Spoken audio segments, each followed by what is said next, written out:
Saludos amigos, muy buenas noches. Estamos en Esto es Vida, el programa que ya saben todos los martes está en antena aquí en Teleasturias, en Telecable, para llevarles calidad de vida. Miren, hoy tenemos un programa, no se lo pierdan porque se van a divertir. De mano, don Javier Ruiz, yo creo que el mejor veterinario que hay en el mundo, va a estar con nosotros en esta sintonía para hablarnos de los problemas que tienen nuestras mascotas. Tiene un hospital maravilloso que se llama el Hospital Veterinario Buenavista. Hablaremos de muchísimas cosas con Javier Ruiz Estrada. Después tendremos dos colegiados de los mejores que ha habido y que hay en este momento en el panorama nacional e internacional. Hablaremos con César Muñiz y con Hugo Novoa. Uno está retirado, Hugo Novoa, como asistente estuvo pues durante muchísimas temporadas en Primera División, y César Muñiz pues está ahí, al pie del cañón y dándolo absolutamente todo en los partidos que se disputan en esa liga de fútbol profesional. Hablaremos de la importancia de realizar un deporte y concretamente del mundo del arbitraje. El mundo del arbitraje puede ser una buena salida para muchísimos de los chavales que hay en este momento en nuestro país, en España. Y hablaremos también de pesca. Tendremos al compañero inseparable de Esteban Zamarro, a Rafael, estará con nosotros aquí en Esto es Vida. Y comencemos sin más dilación con Javier Ruiz Estrada. Don Javier, muy buenas noches. Buenas noches, ¿qué tal? Bueno, antes de nada, que acabas de llegar prácticamente de Las Vegas, de un congreso que hubo en Las Vegas, que yo ya flipo. Las Vegas, yo es que lo veo por televisión, bueno, eso tiene que ser impresionante, ¿no? Las Vegas, ¿no? Sí, la verdad es que llama muchísimo la atención, sobre todo en los primeros días. La verdad es que luego es muy demasiado americano y para los europeos ya llega un momento en que te cansas un poco, es jugar y jugar y jugar y bueno, pero no ver espectáculos, y llega un momento en que te cansas de ver hoteles, de ver luces, de ver tal, y al final ya necesitas, dices, jolín, me marcho otra vez para Europa. Que es impresionante ver cómo se pudo hacer una ciudad en el medio del desierto. Sí, ¿no? Para eso los americanos son exageradísimos, y todo lo grande que es, la pila de luces, la gente jugando, gastándose dinero, dices, joder, aquí no hay crisis, esto es otro mundo. Me imagino que ellos aprovecharán los fines de semana o no mucho más para ir allí, gastarse el dinero, pasárselo bien 2 o 3 días, 4, y es impresionante, pero es una manera de divertirse, yo creo que distinta a la europea. Nosotros, con 4 o 5 días, ahí Vegas de sobra ya me sobra un día de Vegas. ¿De animales, de mascotas, cómo están allí en Las Vegas? Hay muchísimos. Los americanos en tema de mascotas son números 1. Es casi todo el mundo tiene perro, o 2, 3 mascotas. Es decir, es un mundo aparte. Sí. En eso es el primer país del mundo con diferencia, en trato, en cuidado, en todo. Que por cierto, ¿dejan entrar a los perros a los casinos y todo esto o no? Bueno, yo la verdad es que no he visto muchos en los casinos, pero me imagino que habrá zonas donde sí que puedan entrar. No, que si hay pasta, entra. El perro entra sin ningún tipo de problema. Dinero, ahí se puede fumar, se puede hacer de todo, o sea, ahí no hay ningún problema. Yo creo que con dinero ahí se puede hacer de todo. Sí, es otra historia completamente distinta. Sí. No tiene nada que ver. Oye, Javier, vamos a hablar de las mascotas.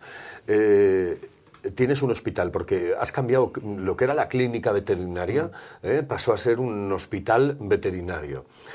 ¿Qué diferencia hay entre una cosa y la otra?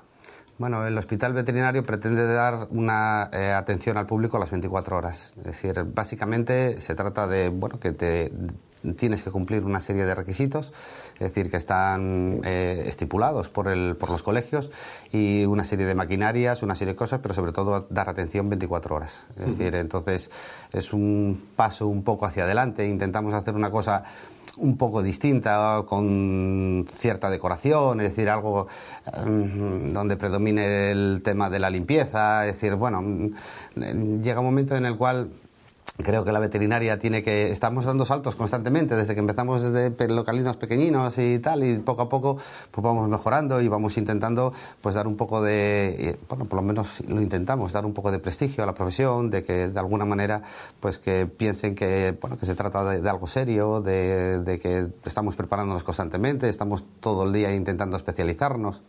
La profesión ha cambiado muchísimo. Yo siempre digo que después de la informática, de las que yo conozco, creo que es la que más ha cambiado. en todos los aspectos, en el aspecto de los dueños, en el aspecto de los veterinarios, en el aspecto de cómo se cuidan las mascotas, es decir, cómo la gente llega a ahora unas mascotas que antes eran dificilísimas, carísimas, y bueno, pues ahora puede llegar todo el mundo, y entre comillas ahora, porque ahora no es el momento en el que puedan llegar, pero bueno, sí vivimos unos 10, 11, 12 años de crecimiento, y eso nos ha resultado bastante importante para nosotros. ¿Y cómo afecta la crisis, por ejemplo, que está ahí a vosotros? ¿Cómo os afecta? Muchísimo. Es decir, no nos afecta tanto en el trabajo seguimos teniendo. Lo que pasa es que, claro, lógicamente, cuando las cirugías, las operaciones, todo el mantenimiento de la clínica, los veterinarios, al final llegamos a ser caros. Es decir, la medicina es carísima y nosotros, al final de cuentas, las máquinas cuestan igual que lo que puede costar a un médico. Nosotros la rentabilidad no podemos sacarla tantísimo. Y entonces, aún así, en este momento de crisis, hay muchísima gente que no puede llegar a pagar. Entonces resulta complicado y nos afecta muchísimo porque de alguna manera tenemos que responder también a la gente. Tampoco puede ser, nosotros tenemos que vivir, comemos somos veterinarios, comemos todos, es decir, y todos los días. Pero sí es verdad de que muchas veces nos pasa de que clientes de toda la vida pues que llegan ahora y que no pueden, y lógicamente pues han sido clientes toda la vida, no hay que atender y hay que funcionar y nos afecta sobre todo no en el trabajo, sino en la manera de cómo le cuesta al dueño poder llegar a pagar, pues tenemos que inventar fórmulas, plazos, qué sé yo, no sé, con la manera que uno pueda, y de alguna manera pues nos cuesta muchísimo más trabajo de lo que nos costaba hace tiempo, y con el mismo trabajo para y hay funcionar más o menos mascotas. Es decir, la crisis ha afectado también a la posibilidad de que alguien tenga una mascota en un momento determinado, ¿o no? Sí. Nosotros notamos muchísimo la afluencia de cachorros. Es decir, nos han bajado muchísimo la gente que se embarca con un nuevo perro. Es decir, antes era muy normal y teníamos cachorros.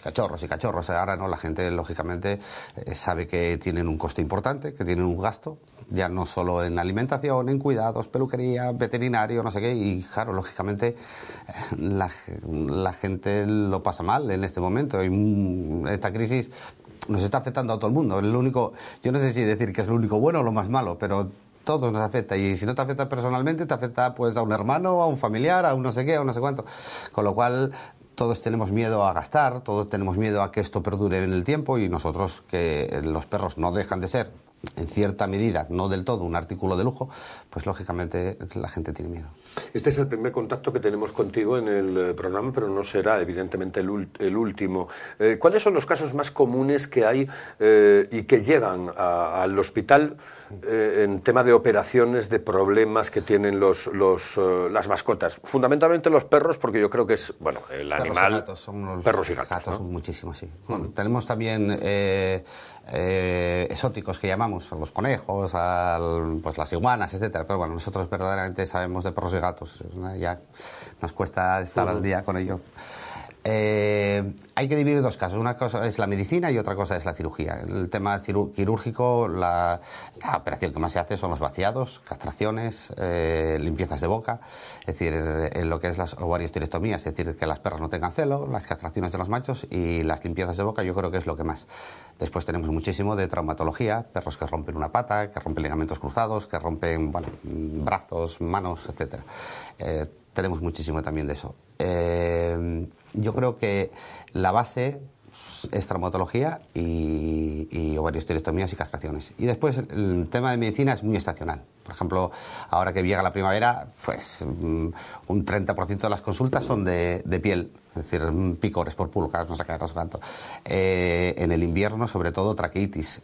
Todo el año, diarreas, vómitos, es decir, bueno, los perros pues siempre pues beben de charcos o comen algo que no deben, y muchas veces son muy delicados, entonces enseguida cogen pues diarrea, vómitos, etcétera, y son los temas que más nos afectan. Estamos teniendo muchísimos problemas con los perros de moda ahora, en ojos. Es decir, sí, por ejemplo los bulldog, que ahora están muy de moda, tanto los franceses como los ingleses, tienen una problemática de ojos terrible. Entonces tenemos muchos problemas de úlceras tórpidas, etcétera, y que nos cuesta problemas de párpados. ¿Y a qué se debe? Bueno, son unas razas que son razas muy especiales.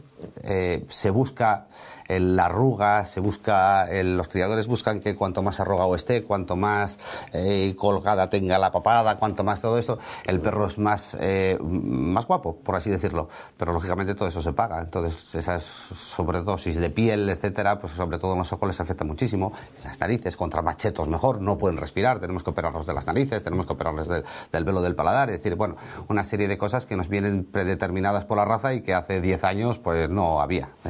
Yo que he sido cliente tuyo durante muchísimos años, sé perfectamente que hay razas de perros que tienen problemas, por ejemplo, de otitis, problemas de ojos, es decir, pero son razas concretas que tienen problemas. Es decir, un perro que tiene las orejas todo el día colgando y que le están tapando la oreja, evidentemente va a tener muchísimos más problemas que otro que no los tiene, ¿no? Sí. De todas maneras, normalmente el mestizaje se piensa, o casi todo el mundo piensa, de que los perros que son mestizos, que son más fuertes, también tienen sus problemas. Es decir, todos tienen sus problemas. Lo que pasa es que en las razas esos problemas están estereotipados y figuran en estadísticas. Claro, nadie puede hacer estadísticas de mestizos.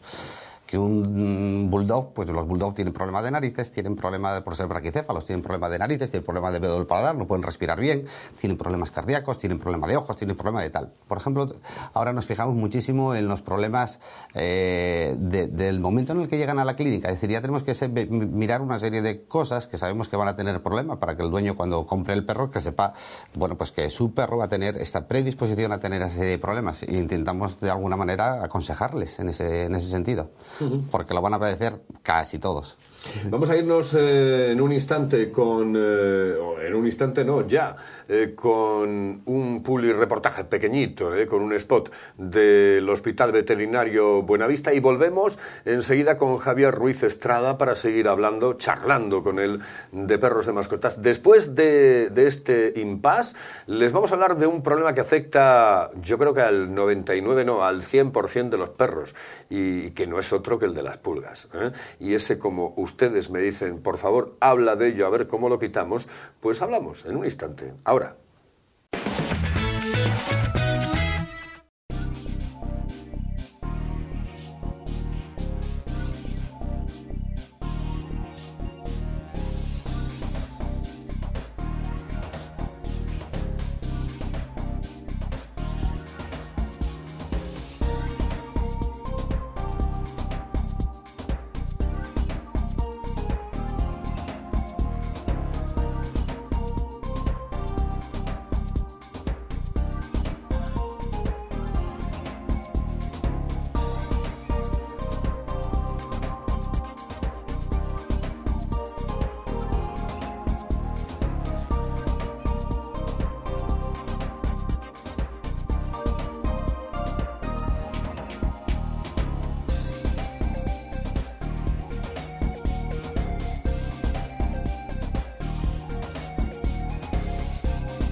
Continuamos adelante. Hemos visto el publi de nuestro amigo Javier Ruiz, nuestro veterinario, y ahora tenemos que hablar de las pulgas. Ese es un tema que es que no pasa nunca de moda, ¿no?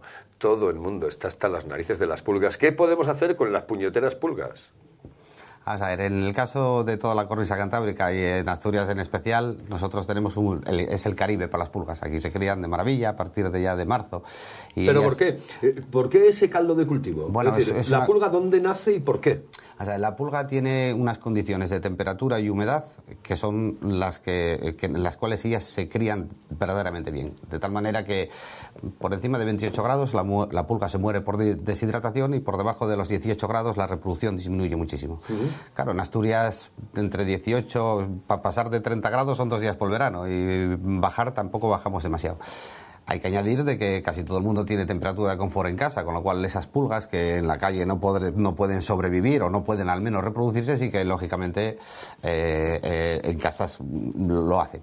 No a la velocidad que lo hacen cuando la temperatura externa es la correcta, pero sí que tenemos ya pulgas todo el año.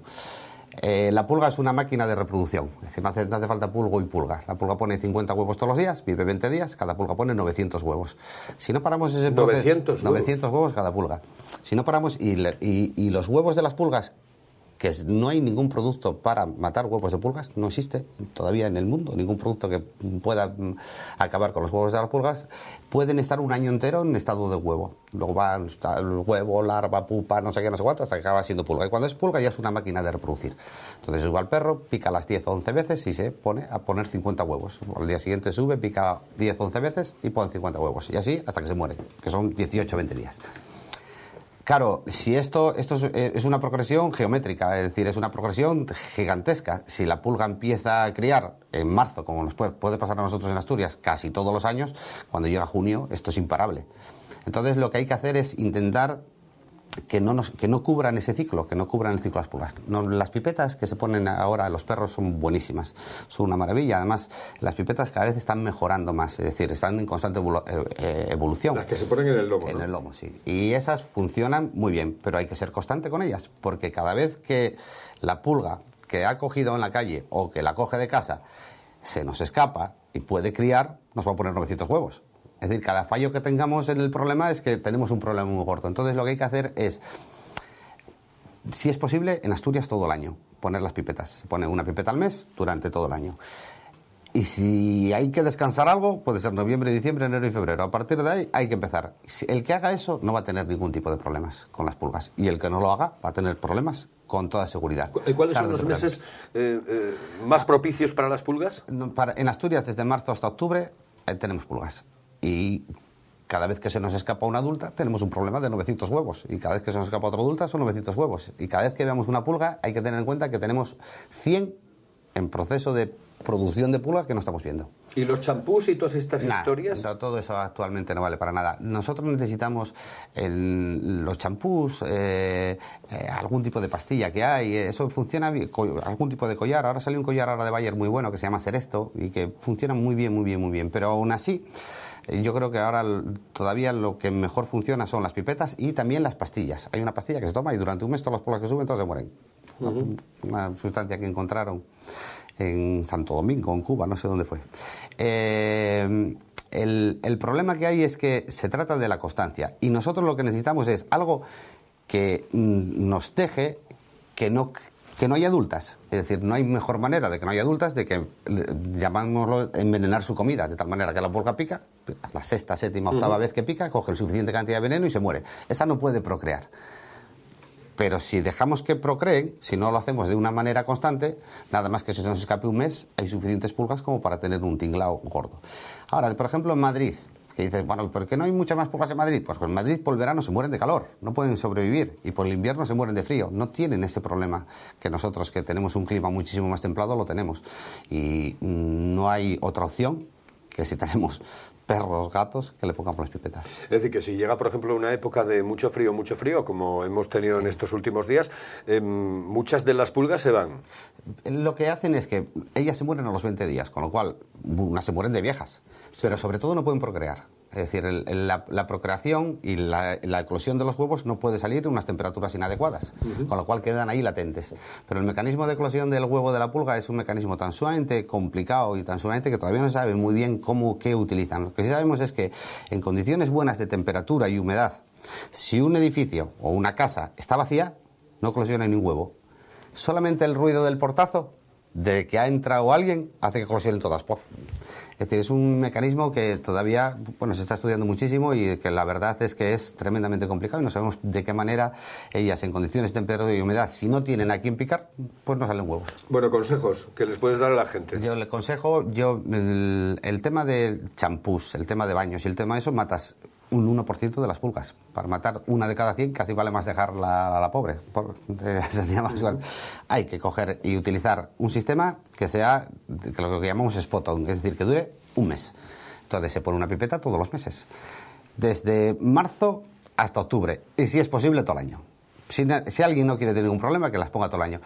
La verdad es que las pipetas son caras, pero la relación beneficio con el precio es buenísima. Porque el tener pulgas en los perros es tremendamente desagradable. Es desagradable para el dueño, es desagradable para el perro, ves a tu perro rascarse constantemente, tú estás preocupado porque se te va a llenar la casa de pulgas. Es decir, es algo que crea incomodidad y de esta manera no habrá ningún tipo de problema, seguro. Javi, la próxima hablamos de otros temas que tenemos ya sobre la mesa, ¿te parece? Y hablamos de otras historias que hacen referencia a nuestras mascotas. Hoy hemos hablado en líneas generales de lo que hace el hospital veterinario y de ese tema concreto que es el de las pulgas, que, bueno, yo creo que afecta prácticamente al 100% de los perros. Las Asturias de todo. A todos, absolutamente todos. Pues señoras y señores, hemos tenido con nosotros a Javier Ruiz en esta sintonía, la de Teleasturias en Telecable. Gracias, Javi. A vosotros. Nosotros volvemos, si les parece, dentro de un instante, porque nos vamos con el publi de la clínica y del hospital, en este caso, y volvemos hablándoles de arbitraje. Hablamos con César Muñiz y con Hugo Novoa.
Pues aquí estamos y como lo prometido es deuda, hablamos con árbitros de fútbol, con un árbitro de primera división y con un exárbitro que en este momento es presidente de la Federación Asturiana de Patinaje. César Muñiz, buenas noches. Buenas noches. Buenas noches. Hugo Novoa, buenas noches. Buenas noches, Carlos. Buenas noches. A ti te conozco de algo, ¿eh? De algo. De algo. Bueno, a César también, pero a ti te conozco de algo. Sí, a ti te conozco de algo. César, el mundo del arbitraje, yo quiero que me pregunte, que me expliques primero qué se siente cuando, ya no en España, pero cuando te vas fuera y un partido de esos de Champions, porque eso es lo que le interesa a la gente saber. ¿Qué se siente? ¿Qué sientes cuando te vas a Old Trafford, por ejemplo?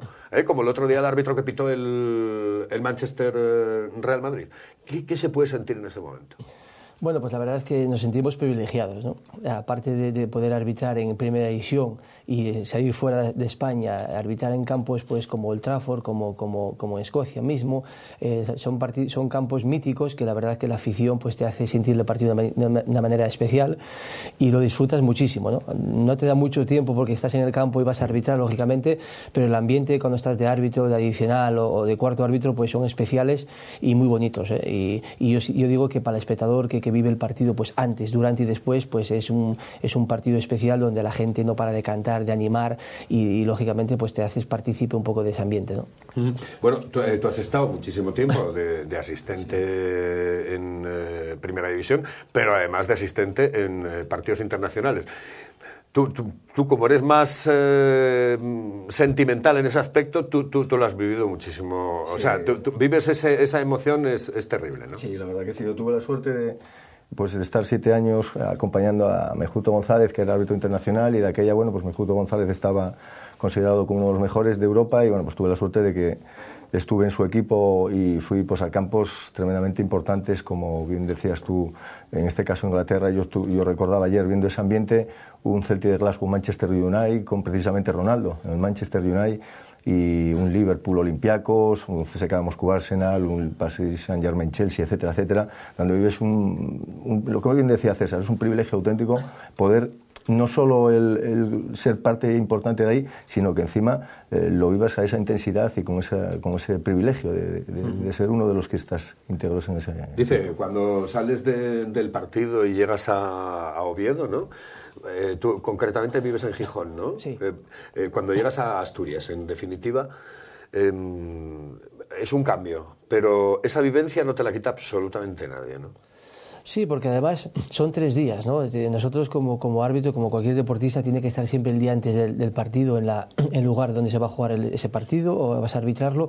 Por lo tanto, ya es una experiencia, pues ya cuando vas a viajar, cuando viajas por toda España, por toda Europa y estás en contacto pues con la gente que te recibe en los países, la gente de la UEFA, con tus compañeros y ya estás ya palpando el ambiente en la ciudad, en el estadio, el día previo, por la mañana, cuando tienes que hacer una especie de meeting, que es lógicamente a chequear un poco el campo de fútbol, ver un poco cómo están los vestuarios, las redes, el campo, etcétera, etcétera. Ya estás viviendo y palpando un poco el ambiente, ¿no?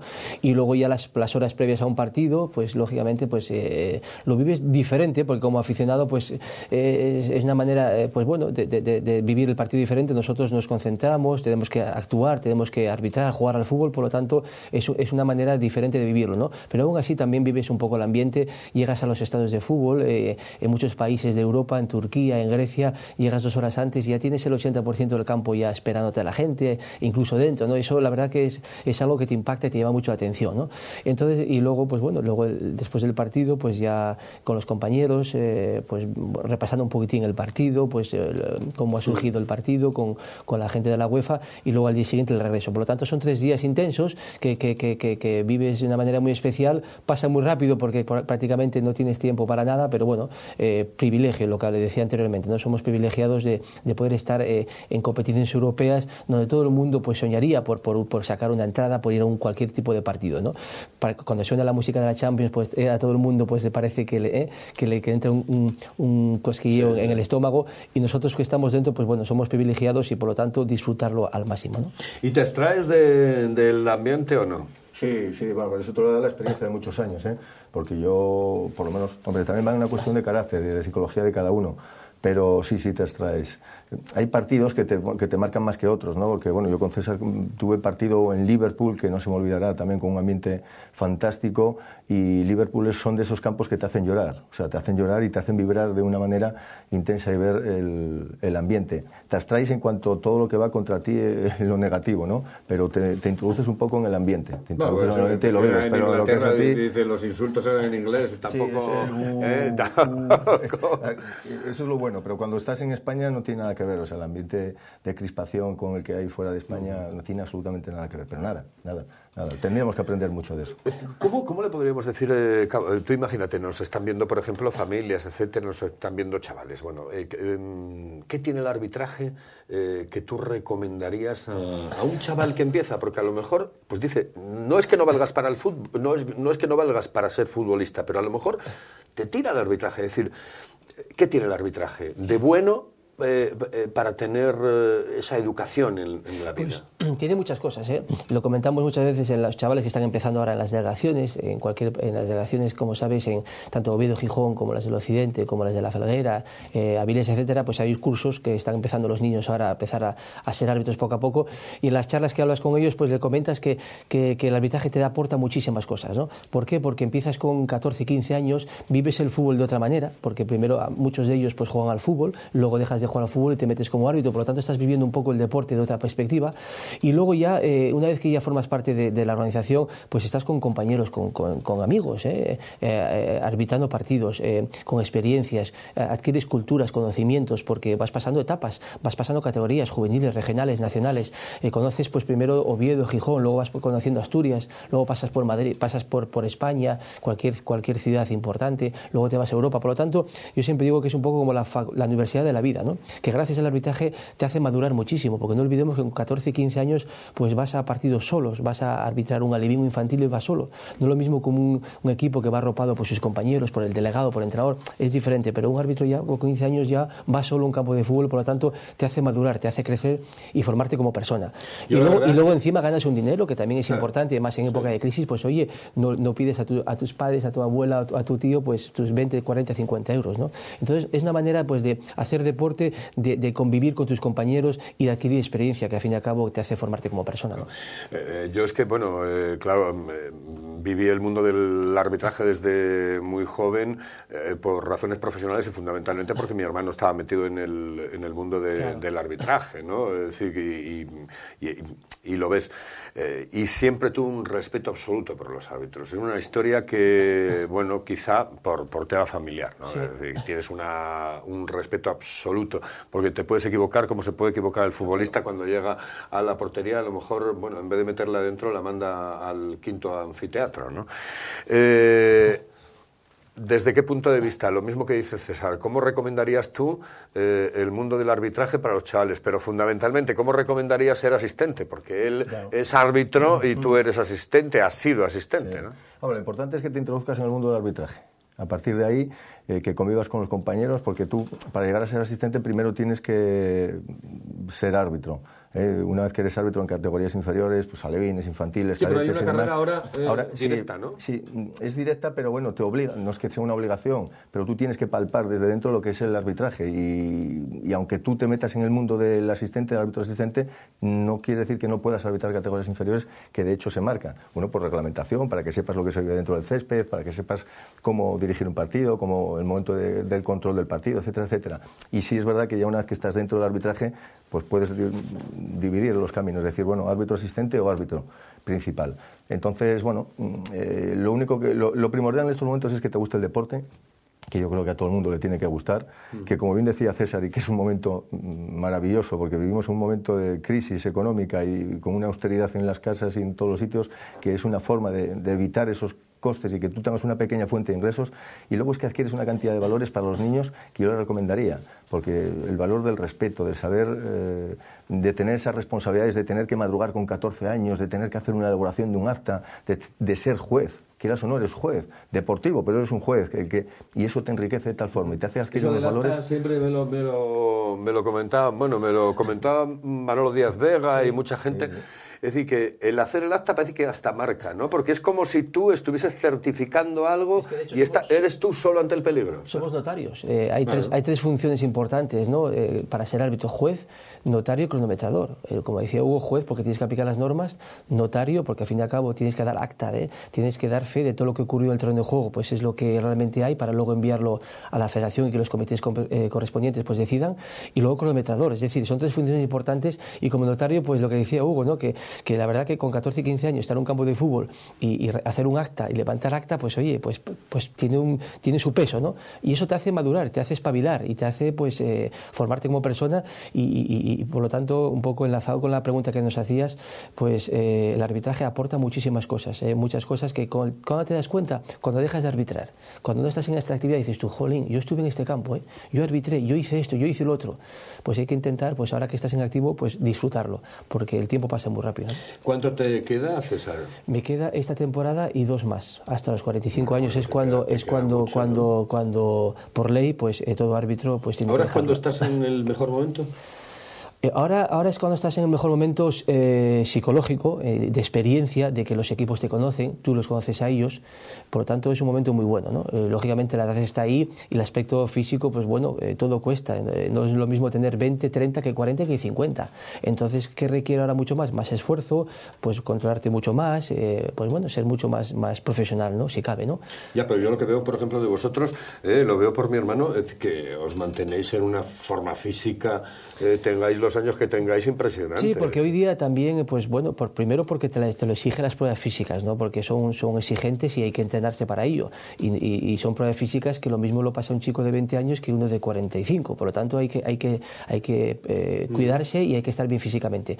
Y luego también por un aspecto también de salud, que nos gusta hoy día, pues cada vez más que nunca, la gente pasea, la gente sale, la gente hace ya deporte. No hablo de lo de la gomina porque, claro, exactamente, eso ya te lo comentaron 300 veces. Exactamente. O sea, de eso no voy a hablar. Del tema gomina no voy a hablar. Por lo tanto, pero estáis como pinceles, es decir, que salís al terreno de juego y ves...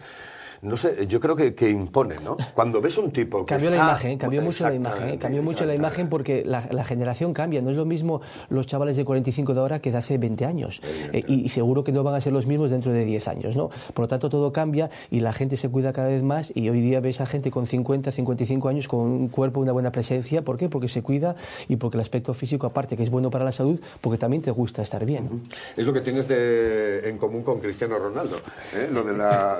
Sí, porque Cristiano Ronaldo sale también al campo impecable, como auténtico pincel, vamos, impecable, pero ¿no? como un auténtico pincel. Oye, en la vida después del arbitraje, por ejemplo, en este caso, en el tuyo, tú eres presidente en este momento de la Federación de Hockey sobre Patines, hablamos dentro de un momento de ello, porque además se celebró hace nada, hace un par de semanas, una semana y pico, la Copa del Rey en Oviedo. Tú tienes una empresa en este momento de eventos, organizaciones, etcétera, etcétera. ¿Se compatibilizan bien las dos cosas sin problemas, no? Porque además hay vida después del arbitraje. Se intenta compatibilizar. Lo que pasa es que es complicado porque en el caso mío, pues bueno, pues concentraciones, partidos, viajes, tanto por España como el extranjero, pues lógicamente hay muchos días que no estás en la oficina, pero bueno, afortunadamente tienes un equipo, tienes gente trabajando y eso es lo que te hace, pues días que no estás en la oficina o que no estás pues intentando pues captar clientes, pues bueno, pues lo hace otras personas por ti, ¿no? Y está claro que la vida continúa, con 45 años eres súper joven y tienes que seguir... Y el mejor momento, César. Es que es el mejor... Sí. O sea, entre los 45 y los 55 años yo creo que es el mejor... Es cuando tienes más experiencia. Sí, o ganas, ¿no? También, ¿no? Ganas también de hacer cosas, ¿no? Y por lo tanto, en ese aspecto, pues bueno, como empresa, pues intentamos crecer, intentamos pues abarcar todo lo que podamos y lógicamente, pues hacer pues lo mejor posible para el día de mañana, ¿no? Y además habéis hecho bastantes cosas en los últimos meses, ¿no? Porque nosotros, pues como empresa, hacemos eventos sociales también, congresos de medicina, de psiquiatría, nos encargamos un poco de la organización de todos los eventos y luego a nivel deportivo, pues en este caso también pues estamos con el atletismo, estamos con el hockey y hace poco, bueno, fue la Copa del Rey de hockey sobre patines junto con otra empresa asturiana, Sis Sport, y estuvimos ahí pues llevándole un poco 4 días pues todo el tema del evento, que la logística, que es muy complicado porque no olvidemos que son 8 equipos y la verdad es que para ser el deporte minoritario que es que el hockey, que no es el fútbol, no es otro deporte, la gente respondió muy bien, pues los 4 días prácticamente lleno, Lucky Star también, que fue a finales de diciembre también, por lo tanto muy contentos por Oviedo, porque siempre fue una ciudad que le encantó el hockey hace muchos años atrás y porque también pues el Ayuntamiento de Oviedo pues apoya el deporte y en este caso pues bueno, hizo lo posible para traer la Copa del Rey aquí y nosotros como empresa pues intentar siempre hacer lo mejor posible y también gracias a la colaboración de la Federación Asturiana, de Hugo Novoa, que como bien sabes hace poco pues fue presidente y pues el cambio que dio a esta federación fue abismal en todos los aspectos porque ahora se cuenta pues con todos los deportes, con todas las disciplinas y por lo tanto hay mucho recorrido y en ese aspecto pues nada, pues agradecido a la oportunidad que nos ha brindado y desearle muchos éxitos en el futuro, ¿no?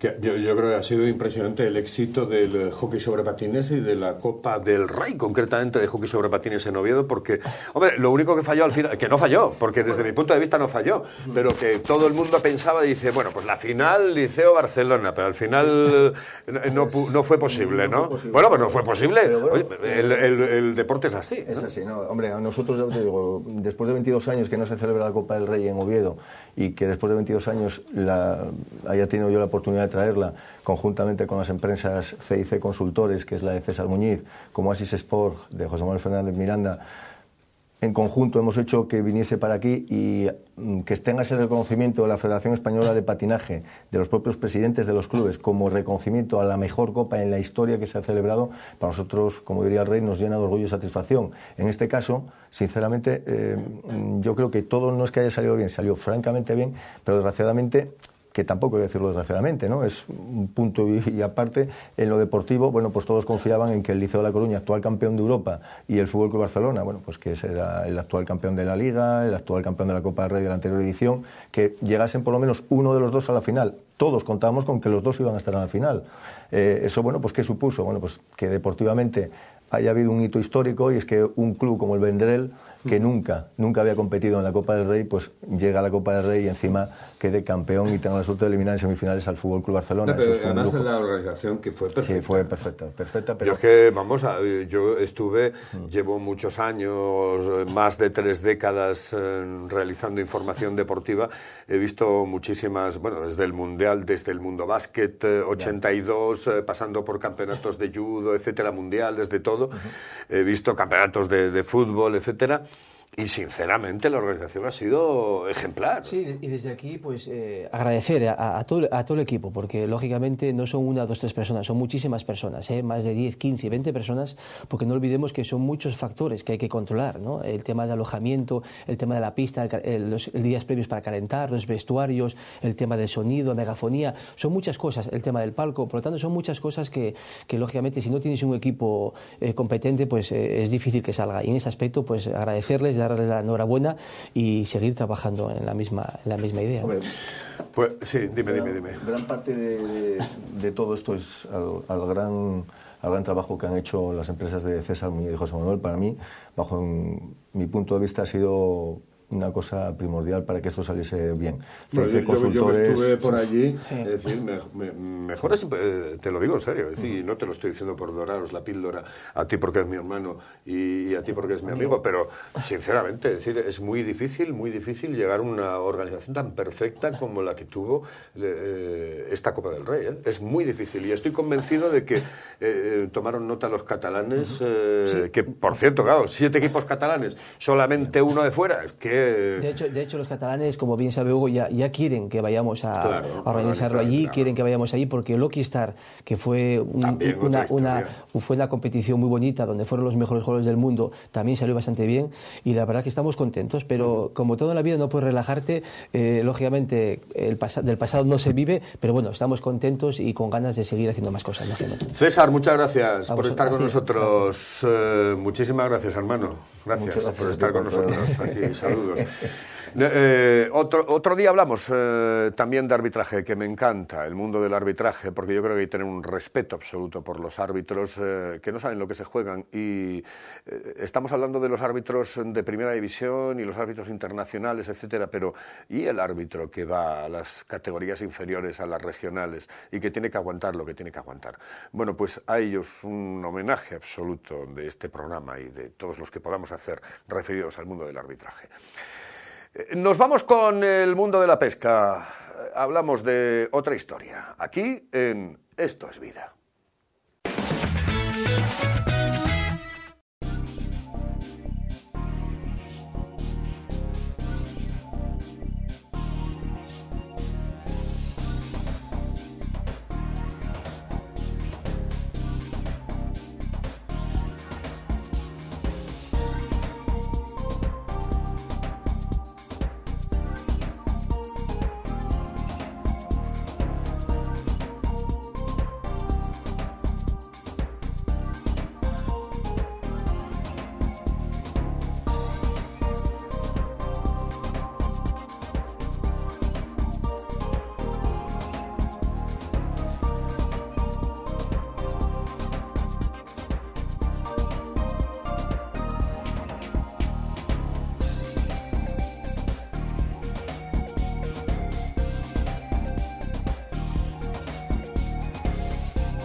Les hablamos de pesca, La pesca con Rafael Suárez Pazos. Está con nosotros de la tienda El Pescador y para hablarnos de varios temas, pero el primero es como, bueno, muy de actualidad.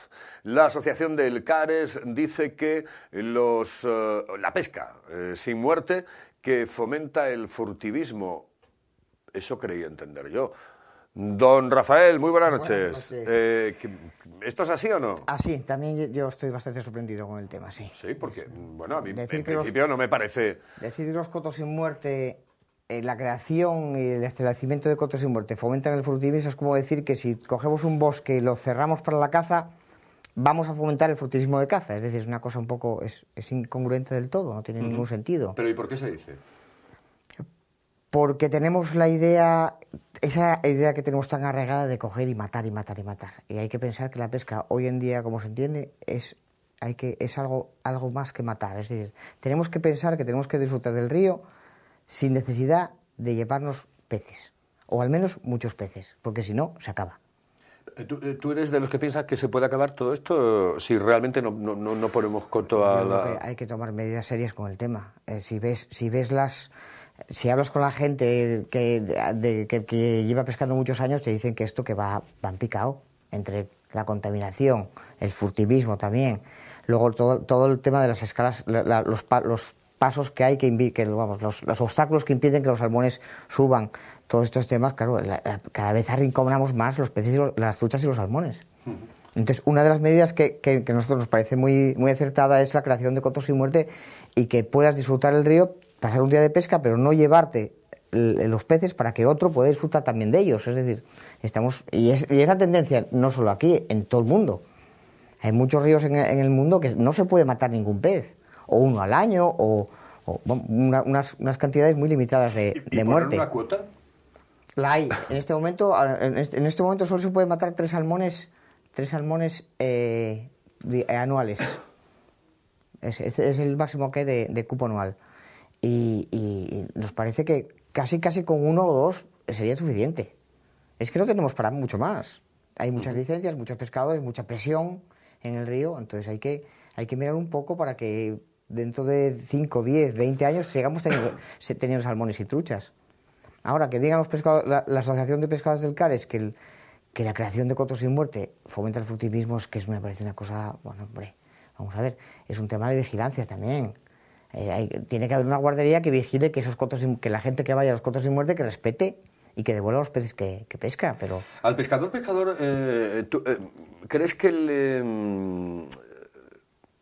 le parece poco el devolver el pez al río? Vamos a ver, es una pregunta muy buena. Las generaciones anteriores, como si dijéramos, la gente mayor le cuesta mucho trabajo, porque nunca lo hizo. Hace 40 años decirle a un pescador que devolviera los peces que pesca el río era, bueno, se moría de risa, porque eso, hace muchos años eso era una cosa impensable. Lo que pasa es que poco a poco nos vamos dando cuenta de que copiando a los demás países está todo el mundo haciendo eso, limitando mucho los cupos, aumentando la talla mínima y en muchos casos autorizando solo la pesca sin muerte, para que podamos seguir teniendo ejemplares. Claro, las nuevas generaciones, los chavales que empiezan ahora, chavales que empiezan a pescar 18, de 20 años, lo entienden porque ya digamos que lo mamaron, porque los primeros cotos que se crearon en Asturias sin muerte pues pueden ser a lo mejor hace entre 25 y 30 años. Lo van oyendo, lo van mamando y entonces se dan cuenta de que es un sistema de pesca que es muy, muy deportivo, que es muy divertido y que no te llevas nada para casa y dejas los peces en el río, que es donde tienen que estar, para que otro pueda disfrutar de ellos. Y digamos que la gente mayor le cuesta trabajo, ¿eh? Sí, pero cuidado, que estamos haciendo ya una dicotomía absoluta entre lo que era la pesca tradicional de siempre y esa nueva pesca sin muerte, ¿eh? Sí. Cuidado. Es decir, sí, que es un antes y un después. Sí, por supuesto, exactamente. Yo tampoco digo a la gente, oye, pues vete, hay que devolverlo todo, porque bueno, pero limita un poco, es decir, llévate... que quieres llevarte unas truchas para casa, llévate un par de truchas o 4 truchas para casa si quieres, pero tampoco vas a por el cupo, las 8 truchas, tampoco es necesario. Es decir, hay que pensar la pesca como disfrutar de la naturaleza, pasar un día al aire libre, apagar el móvil y que nadie te moleste, eso es pescar. Si te llevas algo para casa, fenomenal. Ahora, puedes pasar un día de pesca excepcional y no pescar nada. Eso es que a la gente le cuesta entenderlo. ¿Hay más o menos furtivos que antes? Yo creo que menos. Menos porque los furtivismos también, la mayoría de ellos yo creo que es gente mayor, que van poco a poco o reciclándose o dejan de pescar o van...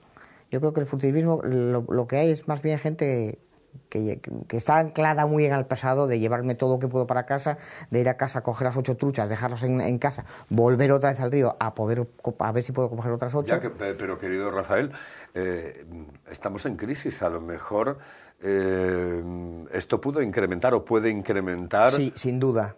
Claro, el tema del furtivismo. Por supuesto, este año... Y no estoy diciendo, creo que no estoy diciendo ninguna chorrada. Por supuesto, este año, por ejemplo, en el caso de Narcea, sabemos, porque amigos nuestros los vieron, gente que estuvo pescando salmones, buceando salmones con fusil en los meses de verano, sobre todo en septiembre, cuando se cierra la temporada, y sabemos que estuvieron vendiendo salmones. Es muy fácil pescar un salmón a fusil en el mes de septiembre.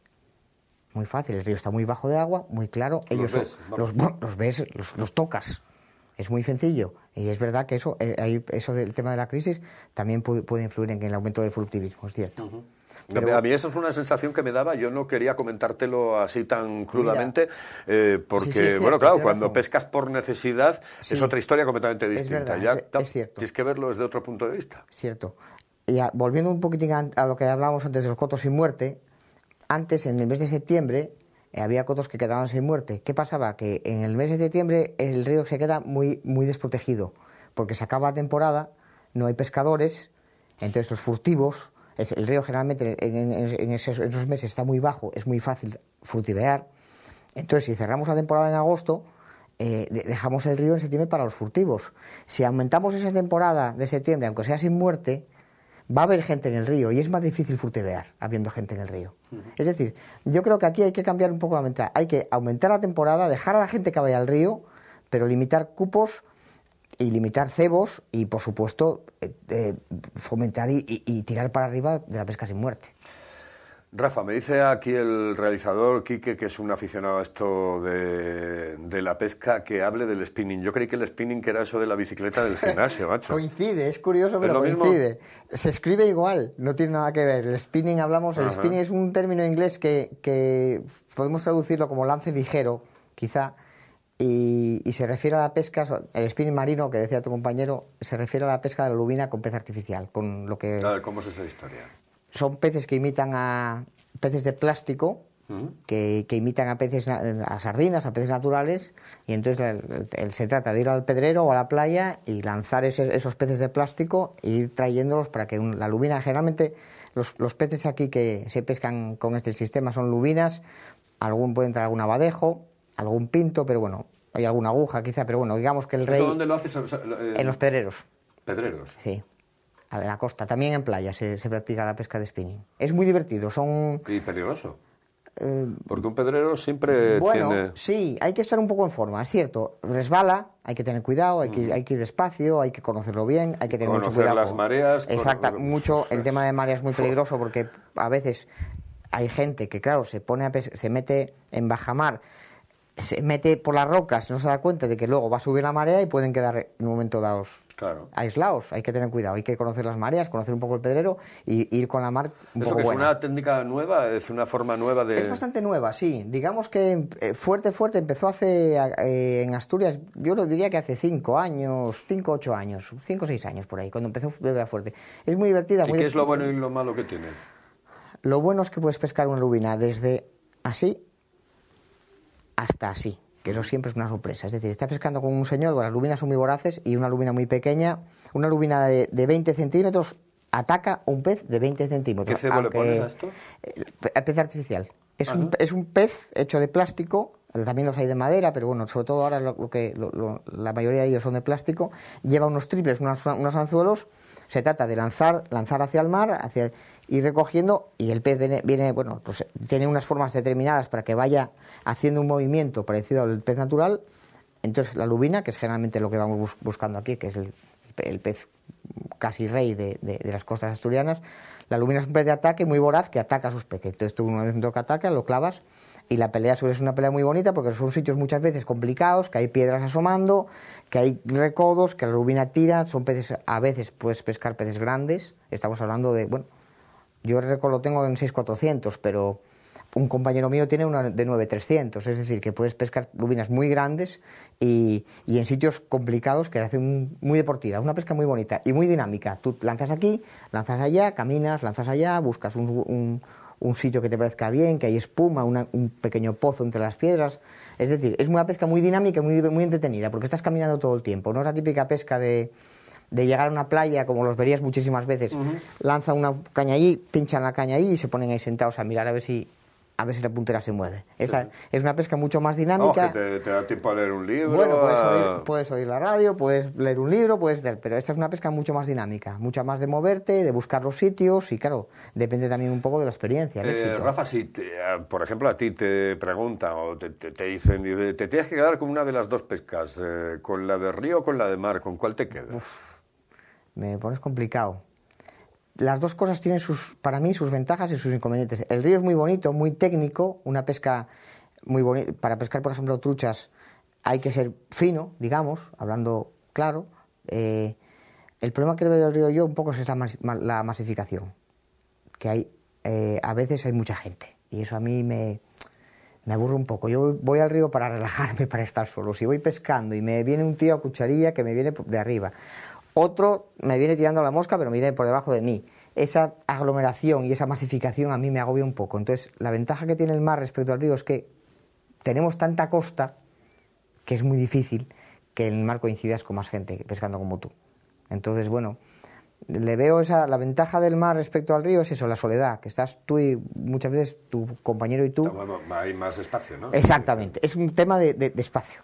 Porque tenemos tantos kilómetros de costa en Asturias que es muy difícil que coincidas con más gente, que se masifique. Ahí no tenemos que poner cuotas de nada, ¿no? Hombre, ahí lo que en el mar, en principio, vaya, que después me van a decir, es que del mar también se acaba. No, hombre, el tema de la lubina es un poco sangrante, porque los